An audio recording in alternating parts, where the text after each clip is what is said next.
સુરેન્દ્રનગરમાં Patdi bank of Baroda ખાતે પાક ધિરાણા બાબતે ખેડૂતોનો હોબાળો।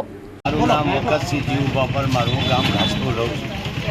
આ લોકોને 26/3/2024ના દિવસે હું મારું પાક ધિરાણ ભરવા આવ્યો તો મેનેજરશ્રીના નીચે જે કામ કરે છે એને મારે ચેકમાં સહી સિક્કા કર્યા હોવા છતાં મારી સ્લીપ ફાડી નાખી। ક્યારે ફાડી નાખી છે? 26 તારીખે સ્લીપ ફાડી નાખી અને કે અત્યારે પૈસા જમા નહીં થાય, 5, 7, 10 તારીખ પછી આવજો। એટલે હું આજે પાછો આવ્યો એટલે આજે સ્લીપ જમા કરીને કીધું કે 2 દિવસ પછી આવ્યો તો કે આજે પાક ધિરાણ નહીં મળે, 8-10 દિવસ સુધી પૈસા નહીં મળે। મારું નામ ઝાલા સુખદેવસિંહ કાનજીભાઈ ઝાલા નગવાડા।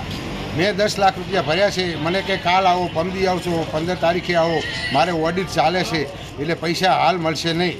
કોના દ્વારા એવું કહેવામાં આવ્યું? સાહેબ દ્વારા, મેનેજર દ્વારા, બરાબર। અને આ જે ગામડાના, જે પાટડી તાલુકાના, સુરેન્દ્રનગર જિલ્લાના જેટલા ગામડાના છે એ બધા પૈસા લેવા પાક 40-50 જણા ખેડૂતો છે પણ કોઈને જવાબ આપતા નથી। એના માટે અમારે આ પગલું લેવું પડ્યું।